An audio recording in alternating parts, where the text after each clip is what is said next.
Hi, I'm Peter J. Ray. Welcome to Adventures in History. Today's topic is Harold Fralich's 1985 Asian Journey, Part 2. We stopped last time. Harold, my father's cousin, was with his son, Terry Fralich, and they were hiking in the Himalaya mountains with a group of Americans and with some Nepalese helping them. Sunday, April 28, 1985, 4:45 p.m. We must have been tired last night. Both Terry and I slept through until 4:45 a.m. Had breakfast and started on the trail at 6:40 a.m. It was beautifully clear and sunny this morning. Just after crawling out of the tent, we got a superb view of Ganesh Peak. There are 7 distinct Ganesh peaks in this range, about 20 miles away. The sun was just starting to show over the top of this Ganesh. Today all day has been down and up.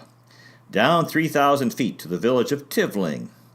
There is Upper Tivling, about 30 buildings and families, and then down the stone path, approximately a half a mile, and 500 feet lower in elevation is the village of Lower Tivling. Probably about 500 people live in this village. Of course, we are very much of an oddity to these people.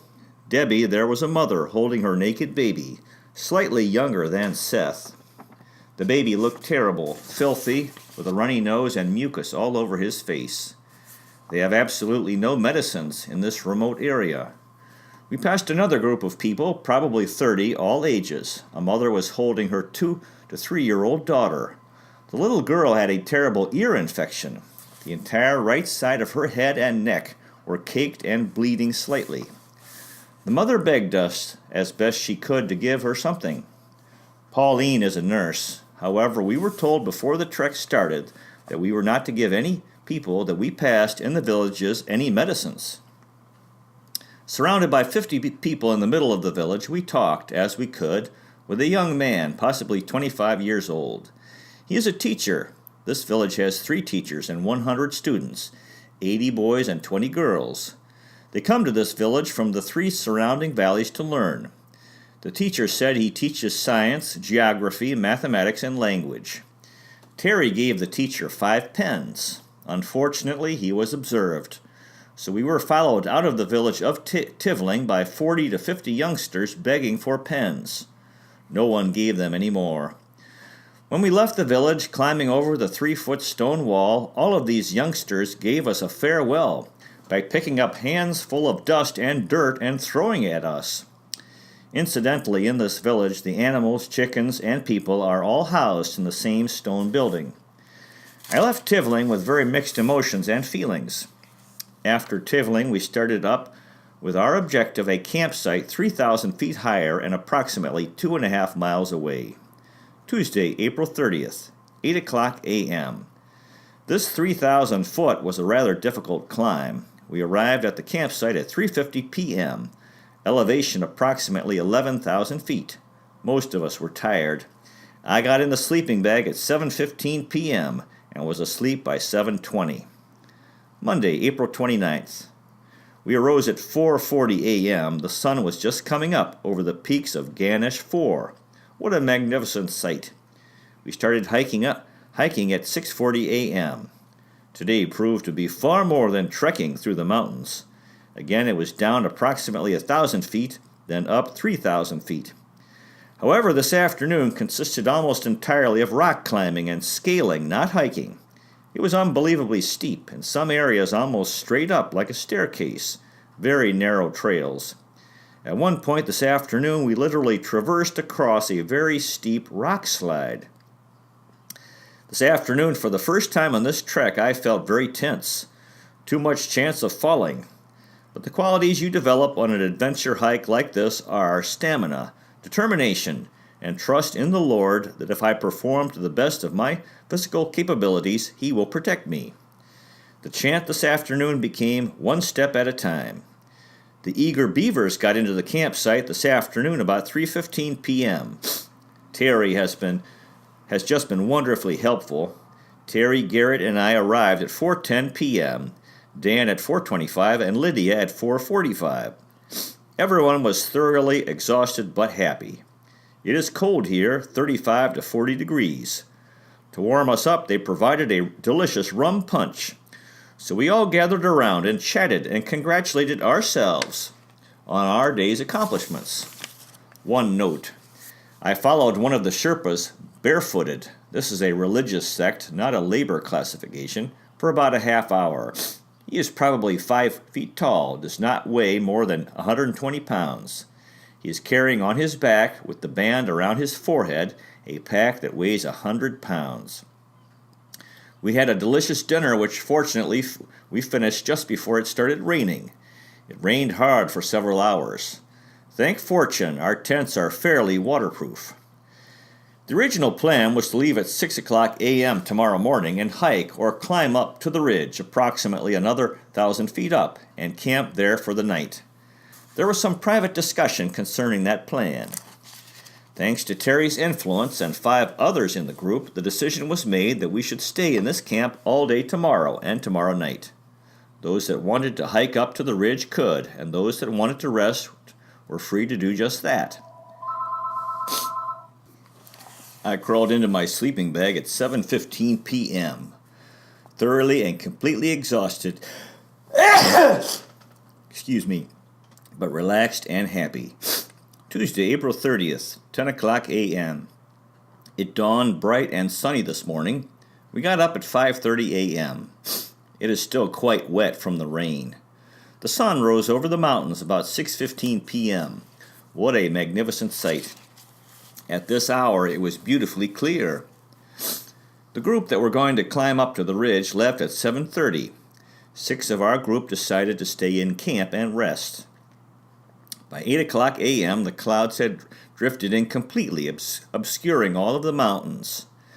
As I complete my writings, the 6 of us here in camp are hoping that the clouds will move on and the sun will break through. The clouds did not clear any time during the rest of the day, so no more views of the mountains today. This afternoon, Dalton and Polly and Terry and I played bridge for several hours. Good fun. Terry and I started out this continuous score tournament by having no cards at all and got behind in the score about 1,400 points.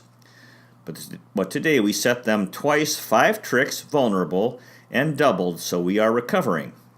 We had a fine dinner, then stayed around the campfire and sang and talked for about an hour. We both crawled into our sleeping bags about 7:30 p.m., just as it was starting to rain. I was asleep in 5 minutes. It rained hard for several hours, but we were warm, dry, and comfortable in our tents. Wednesday, May 1st, 3 o'clock p.m. We got up this morning at 4:45 a.m. It was beautiful and sunny. The finest view of Ganesh No. 4 we have had so far. What a magnificent mountain range. Kern had about 5 minutes of instruction about the terrain to be encountered today. We started trekking at 7:15 a.m. By 8 a.m. we started ascending the wall. It was even more difficult going down than it had been going up. At least a dozen times I had to sit down step at a time on my rear end. Selah and Terry were again wonderful in helping me continuously. Terry and I arrived at the river at noon, about 45 minutes after everyone else. We had lunch at the river. Everyone did various degrees of bathing and varying amounts of clothes washing and relaxing and resting our legs. We arrived in camp at 1:35 p.m. Everyone was tired. The wall is really a tremendous effort. We played bridge for 2 hours in the afternoon. Terry and I are now building up a substantial lead. Another good dinner and campfire, which ended abruptly when the rain started. I got into the sleeping bag at 7:20 p.m. and was asleep immediately. Terry said it rained hard for several hours. Thursday, May 2nd. Got up at 4:45 a.m., breakfast, and started hiking at 6:45 a.m. Today again was a down and up day. Down approximately 2,500 feet and then up 3,000 feet. My legs are really getting stronger. Went through a medium-sized village about 11 a.m. Mimi, one of our porters, who is age 45 and about 4 foot 10 inches tall, and I danced in the middle of the village and entertained the entire village, including many children. We bought a sheep at that village. The starting asking price was 600 rupees. After barter, we paid 480 rupees. Talk about leading the sheep to slaughter. A rupee is approximately 6 cents. One of the porters on a rope led the sheep up the mountain to our camp. We arrived at camp at 1 o'clock p.m. Again, we played bridge in the afternoon. The sheep was slaughtered, bled, and dissected. We enjoyed a wonderful mutton dinner. We ate all parts of the sheep except the head, including blood pudding. We have a fine cook, and it was an excellent dinner. I retired at 7:30 p.m. just as the rain started again. Friday, May 3rd. Up at 4:45 a.m. Tea and cookies are served to our tent every morning. We started on the trek at 7 a.m. About 9 a.m. at the top of the ridge, we had the most majestic view of Ganesh No. 5 that we have seen thus far. The mountain is about 15 miles away with its jagged snow-covered peaks, reaching to the heavens, and its tremendous snowfields extending over a broad expanse.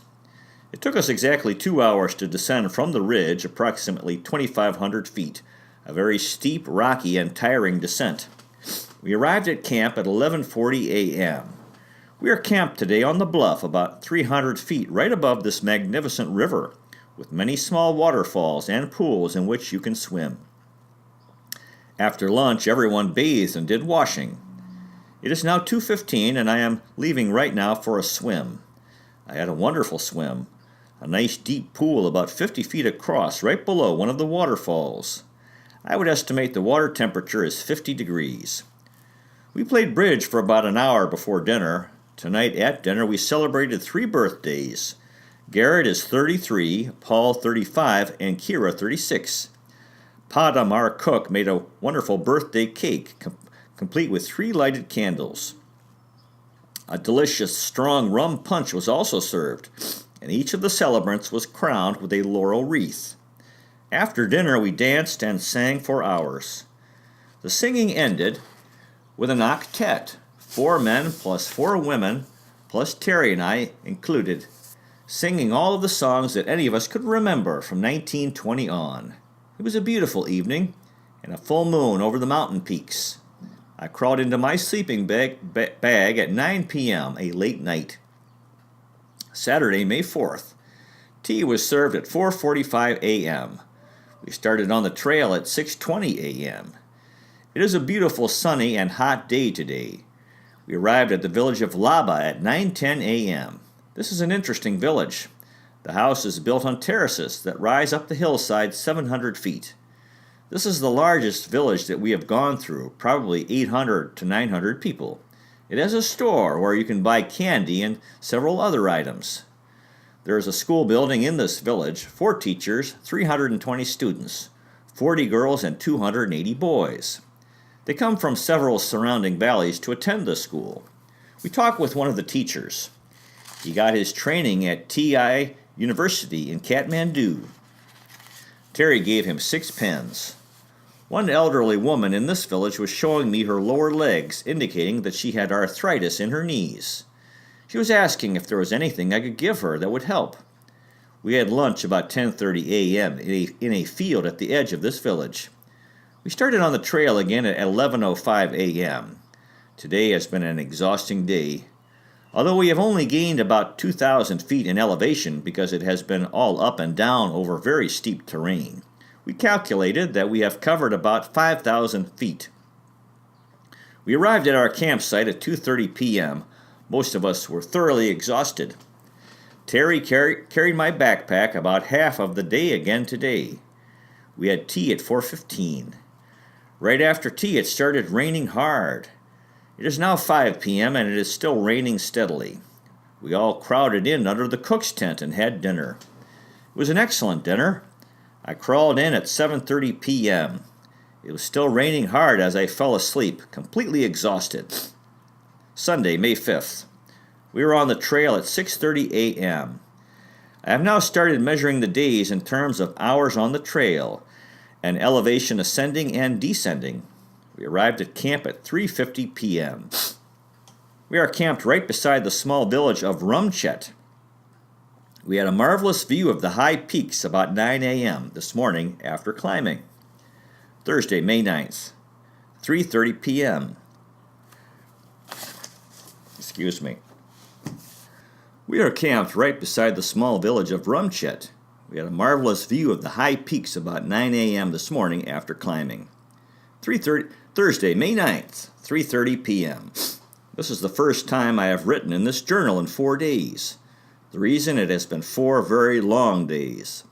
By the time I got into camp in the evening, I was so physically exhausted that all I could do was eat several bowls of soup and then get into the sleeping bag.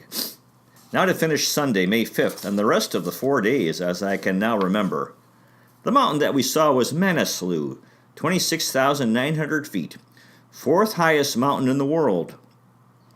The rest of this day again was up and down. We started this day at approximately 8,000 feet elevation. Our campsite tonight is approximately 5,000 feet. Crawled into the sleeping bag tonight at 7:15 p.m. Monday, May 6th. Up at 5 a.m. and on the trail at 6:30 a.m. This was another long day. About noon we stopped beside the river for lunch. We had a wonderful bath and a refreshing swim. It is amazing how refreshing cool water is, particularly when you are swimming in it. We got near the campsite at 4:30 p.m. Terry has been just wonderful to me. He met me about a half a mile out from the campsite with a towel and soap in hand. So I had a refreshing bath in a small tadpole pool before going on into camp. Had a good dinner, although I have lost my appetite these last 2 days. Everyone in our party is becoming thoroughly exhausted, particularly our feet and lower legs. It is starting to show throughout the entire group. I went to bed at 7 p.m., immediately asleep. Tuesday, May 7th. This was the longest day yet. We were on the trail at 6:20 and did not arrive at camp until 6 p.m. Again, Terry met me about 500 yards outside of camp with soap and towel in hand. I was able to bathe my feet and legs before going into camp. This has been my most difficult day. The trail this afternoon was along the very rocky riverbed for about 3 hours. Rough going even though it was fairly level. Of course, the fact that the temperature was 94 degrees today did not aid our comfort. I drank 6 bottles of water on the trail today. I'm sure I have lost between 10 and 15 pounds. I've already taken my belt up 3 notches. Again, tonight I was not hungry. I had 2 bowls of broccoli soup and retired at 7:30. Wednesday, May 8th. Happy birthday, Mike and Seth. How often during the past several days I have thought of all of you at home. We are going to phone when we get to Kathmandu, Friday the 10th. Started on the trail today at 6:40 a.m. and got into camp at 4:45 p.m. It was not quite so hot today, only 84 degrees. We saw the most beautiful waterfalls today I have ever seen. The water started cascading down the rock wall about 2,500 feet above us. Then the streams of water had a sheer drop through the air of between 600 to 700 feet before it hit the next rock face. Simply magnificent. The campsite tonight is very crowded. The tents are not more than 2 feet apart on 3 different leveled plateaus. I retired again tonight at 7:15 p.m. Thursday, May 9th, our last day of walking. We left camp at 6:20 a.m., 6.5 miles to Gorka. It is much slower today. We take a rest break once an hour. We went through several small villages this morning. Just as we got near Gorka, we saw this very high, impressive stone temple which we visited. Going into Gorka, there were 1,200 stone steps going down to the village. We arrived in Gorka at 2:20 p.m., very tired but happy to be here. Now we have to be continued. Now we have 2 comments on the original publication, and the first is from my father's sister, Carol Ray Wiesenhauer. Quote, "Take care, both of you, Peter and Alice. We do so appreciate the ZFMCs. Keep in touch. Carol Wiesenhauer, Pinehurst, North Carolina." And the second comment is from my father, John S. Ray. Quote, "ZFMC 41 received, read, and very much enjoyed. What a tremendous experience for Harold and Terry to enjoy together. An epic trip with fabulous mountain views requiring great physical endurance and filled with dangerous episodes. The color on the front page is excellent, and the picture of Harold is unusually good. Keep up the good work. John S. Ray, Rocky River, Ohio. Well, that concludes today's presentation. Harold Fralich's 1985 Asian Journey Part 2. Good luck to you in your efforts in family history if this interests you, finding, preserving, and sharing old letters, diaries, and photographs, and interviewing elderly relatives while they're alive. You might consider checking out our website, Adventures in History with Peter J. Ray at peterjray.com. Thank you so much for watching. I really appreciate it. God bless you. Take care, and I'll see you next time.